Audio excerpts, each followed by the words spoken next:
This is the 4th time I'm doing this video, but let's get to it. This is a mega review of RWBY Volume 8, consisting of copyrighted material owned by the late Monty Ohm, Rooster Teeth, Viz Media, and DC.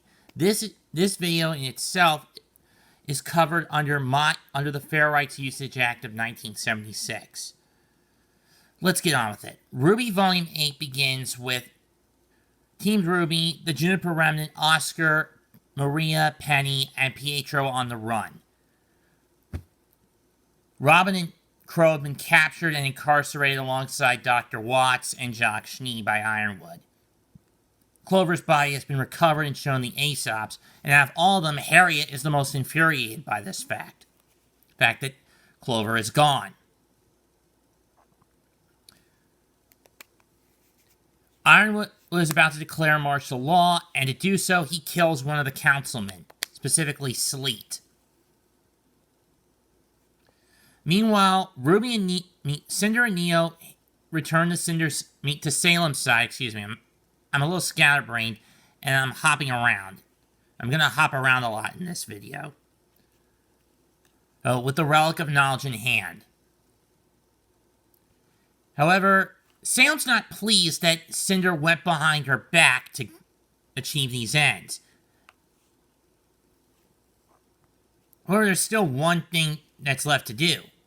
Capture someone who's got knowledge on how to use the lamp. In this case, RWBY or Oscar, but more so Oscar since his scent is the one that's been lingering on the lamp the longest. While that's going on, RWBY and the Juniper Remnant are fighting over what to do. Get the message out to the world about the relics, Salem, and everything else, or get everyone in Mantle to a crater where supposedly they'll be safe. They decide to split their attention, with Team Rainbow, which is RWBY, Weiss, Blake, and Nora, along with Penny and one of the Happy Huntresses, specifically Marigold, aka May Marian, focusing on sneaking them into the military installation, get to the comp links, get Amity up and running, and get the message out. While Ren, Yang, and Jean, along with Oscar, focus on getting the people of Mantle to the crater. That's the gist of Chapter 1. Chapter 2 focuses primarily on the latter group. Oscar having a bit of a debate with Ozpin over the fact that Ozpin's back, and Oscar doesn't like it. And because he's afraid he'll lose himself to the merger.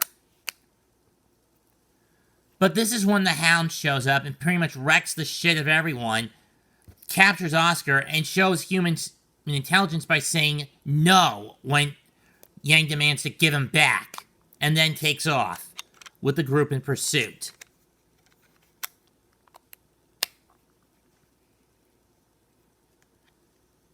Chapter 3 basically has the Aesops set up a trap at the main area of the base, as Team Rainbow plus Mary are trying to sneak in.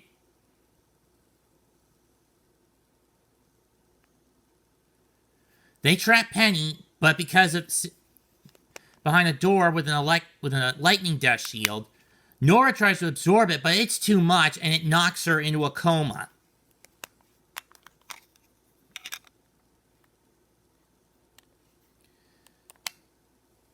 The Aesops are willing to let them leave, but they've already got their prize, namely one of Penny's swords. You're wondering why Watts was left alive at the end of the last volume? Ironwood thinks he can use Watts to his advantage into getting Penny now that he knows that she's the Winter Maiden. At least at this point in time.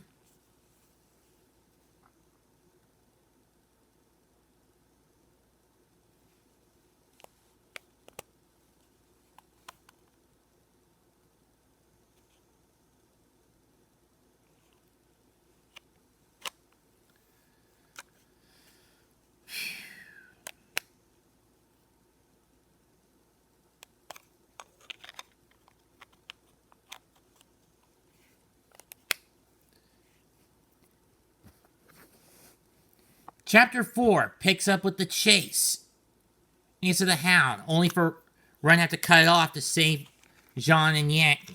And this is where Ren basically snaps. He basically snaps. He goes off screaming that they weren't ready to be huntsmen. They weren't ready to fight Salem. Ruby's just a petulant child who was not fit for leadership. He was just a child who wasn't ready for the burden of leadership. And John cheated his way in the Beacon. Ultimate bitch slap in the last one. On that last one.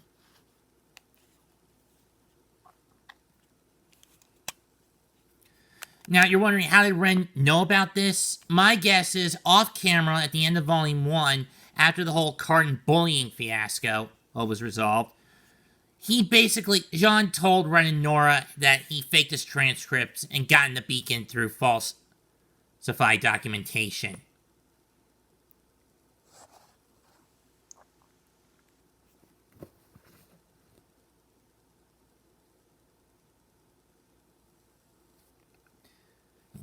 So they go find an old shack to rest up and fix their bike, which got damaged in the chase.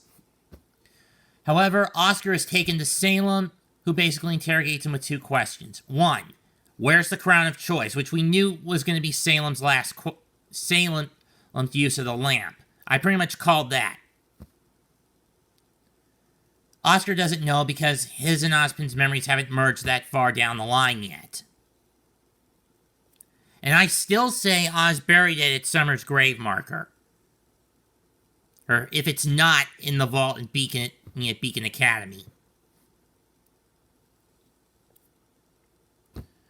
And two, how to use the lamp. Oscar lies about this and he gets fried. And then he's left for Hazel to bludgeon. Meanwhile, Cinder is getting concerned as to what Ruby's up to. In regards to the Amity Tower plan. As I'm pretty sure she was brought up to speed about it. I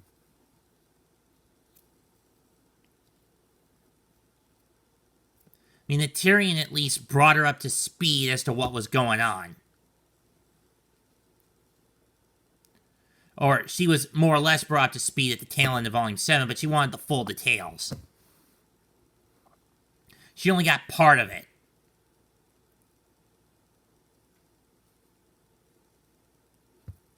That being said, though, she wants to plan to stop Team RWBY from getting the message out, and she takes Emerald and Neo along with her. Even though Salem had warned her against this kind of action. Because Salem has pointed out that for some reason, Cinder has had this tunnel vision that she wants to kill Ruby.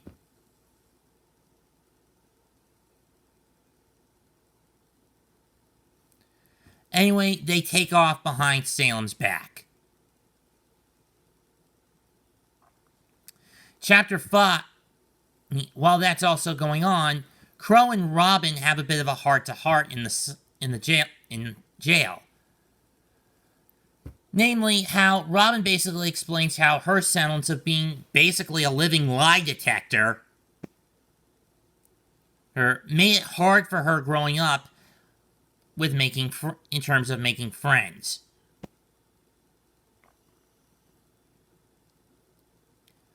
Just like how Crow's because they couldn't hide anything from her. And Crow's semblance, well, we all know what it is. Misfortune. Causing bad luck for himself and those around him, both enemies and allies alike.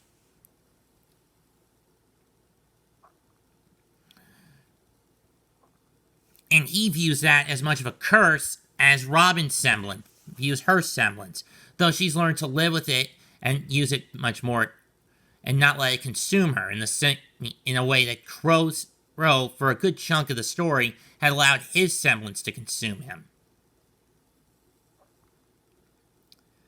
Anyway, Chapter 5 opens up with, you were wondering why Watts was kept alive by Ironwood? It's so he could hack Penny and force her to open the vault so he could get to the staff.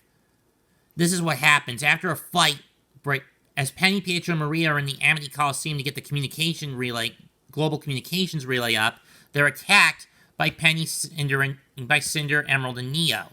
Though Penny is able to fend them off. They get the message out. Oh, and I almost forgot. The Rainbow team look for somewhere to hide, and they choose Schnee Manor, much to Whitley's disgust, because in his eyes, it was his sister that pretty much screwed up his lifestyle. The servants quit on the drop of a dime. Now that Jacques was gone, and most of them ransacked the house, especially the fondest ones. He took almost everything in the house. Almost everything.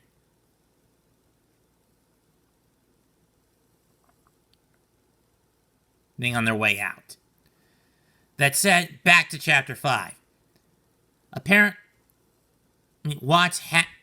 Reason Ironwood wants because no one would know how Penny works aside from other than Pietro. The only other person that would know how Penny works is Watts, since he worked on the project with Pietro, albeit grudgingly. And basically, this is Watts' way of getting back at Pietro. Ironwood hanging the carrot of giving him credit in front of Watts' nose, but Watts isn't that dumb. Anyway, the message gets out, but then something happens. This is when the hack takes place. Now, unbeknownst to even Ironwood, Watts takes Ironwood's scroll for himself.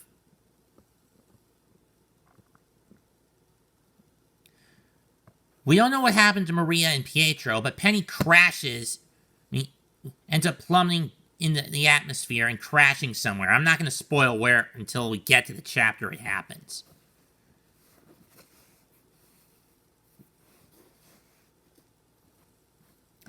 Chapter 6 starts out. Also, Jean Yang and Ren find a river of Grimm that leads from Solitas directly to the mantle, and that's how the Grimm are getting into the city. Those Grimm are getting into the city. Chapter 6 opens up with Cinder's backstory. How she grew up in an Elysian orphanage and taken in by a fancy hotel keeper and her two daughters. She wants to be a huntsman so no one could have to suffer in the way she did. Noble goal, but it gets twisted. And is taken under the wing of a huntsman that frequents a hotel named Rhodes. Get it? The Colossus of Rhodes?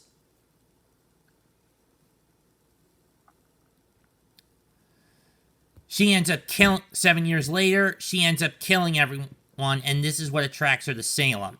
Gets Salem's attention, and she finds her witch godmother. Yeah, I'm not calling Salem a fairy godmother, because remember, I've always called Cinder a perversion of Cinderella. And a perversion she is. Anyway, Cinder gets reprimanded again with her Grimm arm, and once again cowed in submission. Mercury reveals to her he doesn't take orders from Cinder anymore. Salem promoted him while she was gone, and she's now sending him off to Vacuo soon.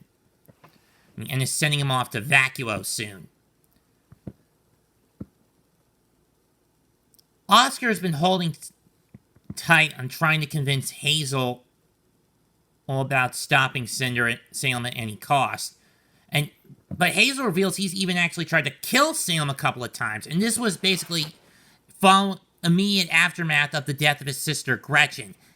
She approached him, he killed her multiple times, but the most she was gone for was a couple of hours.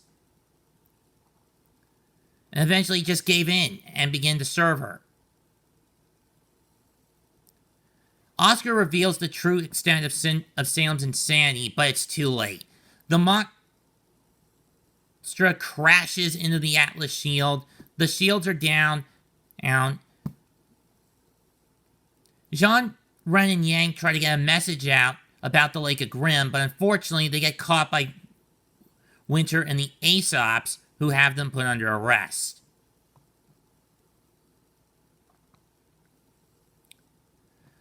While simultaneously, Cinder is sent on a fetch quest to get Watts out of the slammer. And if she wants to, find the Winter Maiden before her hound picks up the trail of Penny and captures her for itself. Chapter 7, Finn basically has the Grimm en masse attack Atlas, with the army trying to stop it. But as best as they can. Meanwhile, Oscar decides to reveal to Hazel the mechanics of the lamp, though they're overheard by Emerald. I mean, she also overheard everything about the fable. Now, if I got the interrogation mixed up, I'm sorry. I mean, the moments of interrogation with Oscar and Hazel mixed up, I'm sorry if I got wrong, okay? Anyway, Emerald reports this to Mercury, but he's not buying it until Tyrion confirms it, that Salem's destruction incarnate. This basically shocks both to their core, but at this point, it's too late for Mercury to back out, as he and Tyrion leave for Vacuo to cause trouble there.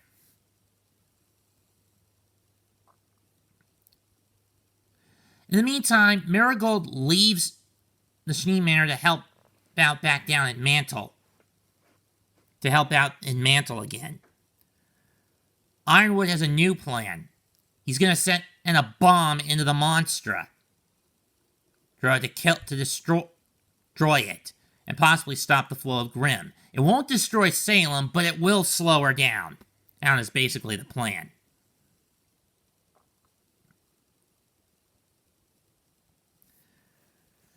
While everyone's trying to while Harriet's basically blowing her stack over how they lost to Team RWBY, Ren's semblance has evolved to a point he can sense the emotions of others instead of just concealing them.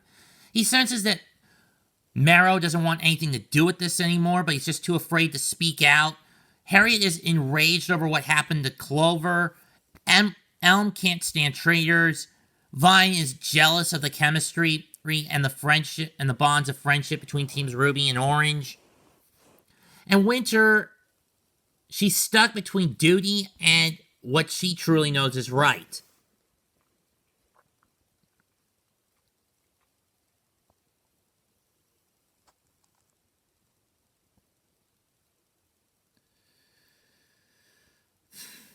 So Jean comes up with the idea of having them go in as the recon team within a 1-hour time window. If they can get Oscar and the lamp out before that time is up, then they can send in the bomb. If not, they're sending in the bomb anyway.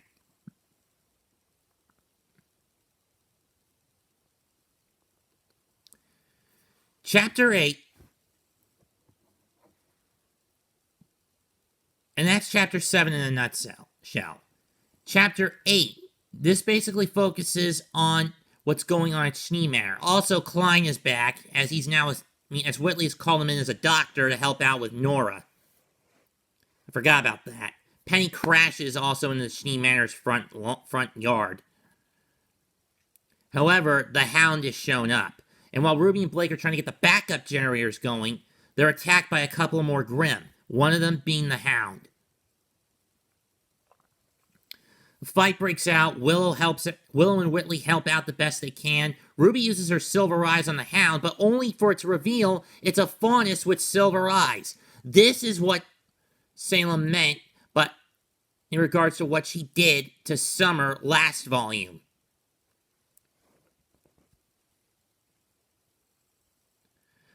With the aid of Whitley and Willow, the Hound is killed, but Ruby is devastated as that this could be this is possibly her mother's fate. Something worse than death.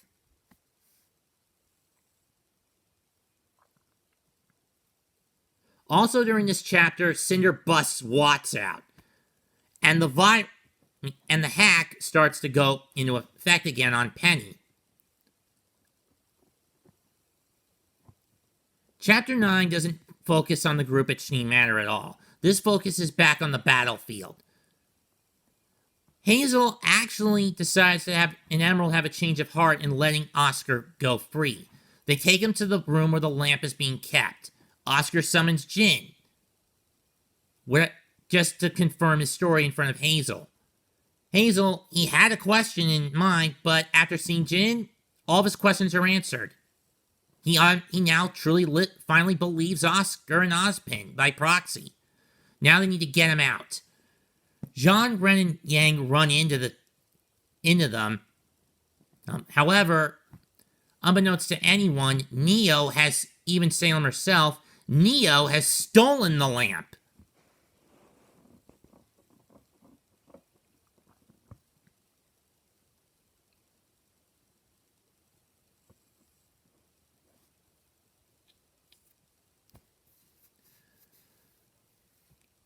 Possibly to use as a bargaining chip with Cinder. Anyway, Salem tracks them down and nearly has them ready to kill them.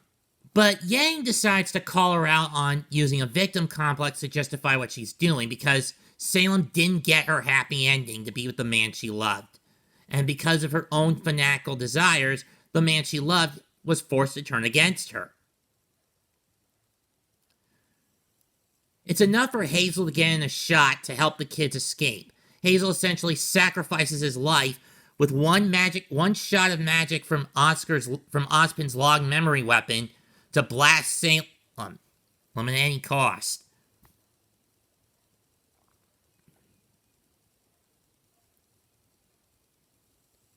And it destroys the monster from the inside out.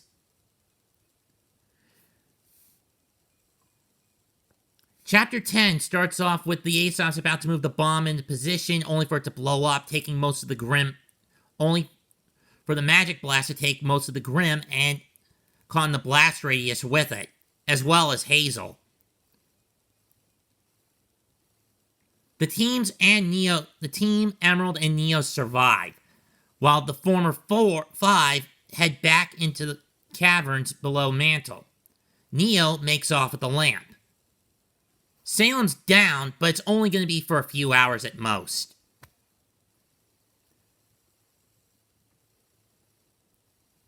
Cinder's plan is now to find Penny and steal the Winter Main powers through brute force, but Watts laughs this off. Unbeknownst to anyone, including Ironwood himself, and let's face it, his semblance Metal, which is a hyper-focused decision-making semblance that basically pushes Ironwood to the brink of tunnel vision, and let's face it, he's at that point of tunnel vision when we get to this chapter.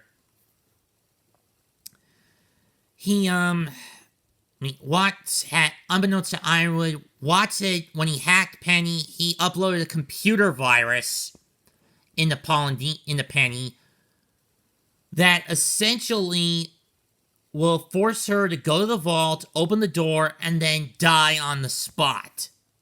Cinder does not take kindly to this, and threatens to drop Watts off the edge of a building. But Watts, he doesn't beg for his life. He doesn't cry. He laughs at Cinder's petty attempt at displaying power, going as far as to call Cinder out on her failures, saying, and I quote, "Oh, 'cause that's just what you do, isn't it? And look at how that's played out, how that's worked out. You stormed into Fear's room only to come face to face with Ironwood's top fighter and War Machine, and that machine became the Winter Maiden. You could take them down, but you couldn't, and that machine became the Winter Maiden. And let's not forget about your little deal with Raven Bronwyn." Volume 5 reference. Call back to Volume 5 in that case. You had your little plan to get all your enemies in one spot for a shot revenge, which could have been... And you and that worked out terribly for you, didn't it? Okay, I'm not really quoting at this point, I'm paraphrasing. But that said, let me continue. You just went straight ahead when all you had to do... If only someone could have warned you about that decision. Oh, wait. I did! You just went straight ahead when all you had to do was your job. You think you're owed everything because you've suffered, but suffering isn't enough. You can't just be strong, you have to be smart. You can't just be deserving, you have to be worthy. But all you have ever been is a bloody migraine! End quote. End quote. God, that's a pain. I can't really do Watts' voice all that well. As much as I hate Sabat, I'll throw him a bone and say only he could pull that off with as much accuracy as anyone. And this actually gets Cinder to stop and reflect on her actions. How she basically treats everyone around her horribly. How, especially since Volume 5, she's been wielding her power like a club. When through Volumes 1 through 3, she was wielding her best assets like a knife blade, cutting at the tendons and waiting for support to collapse that way, instead of just what she's done from Volumes 5 up to this point, using her power like a club to bash at the wall like an idiot.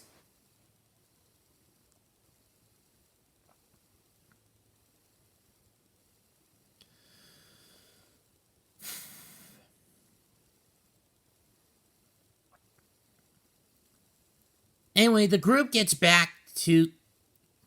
The other half of the group gets back to Shnee Manor. Penny's virus acts up, but Nora is able to talk her down. While the Aesops reveal that they didn't use the bomb, and Weiss and Winter let the others go, Ironwood decides they still got the bomb, might as well use it. Willie gets some SDC ships to try to evacuate everyone out of Mantle, only for the military to shoot them down. And at this point, Ironwood's gone off his rocker, and he gives an ultimatum to Penny that if she doesn't turn herself in within an hour, he's going to blow Mantle off the map.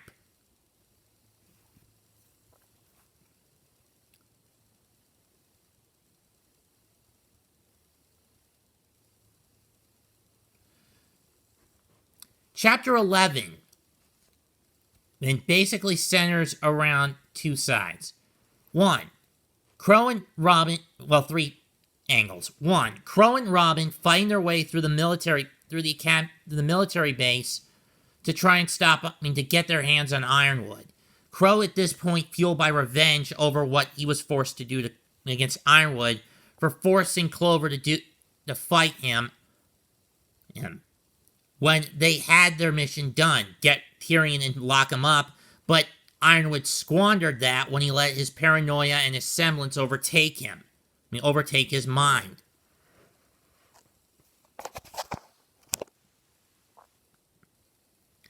The Aesops are basically debating if Ironwood is really serious about what he said on the broadcast. Vine believes it's a bluff. Elm doesn't like it, but she would be willing to go through with it. Harriet's gung-ho with it, but at this point, Marrow has had enough, and basically calls both Ironwood and the Aesops out for basically sacrificing Mantle for no reason. And because Ironwood has gone cuckoo at this point, letting his semblance overtake him. And there's one complaint I've got with this season, it's that they never bothered on camera to explain Ironwood's semblance. We had to find out from a damn Virtua panel. That's lazy ass and bad writing on the whole. Quick gripe, but a gripe nonetheless. And basically says his rank was little more than a collar if he's had to work under a man who's basically become a tyrant like Ironwood is now. He has become.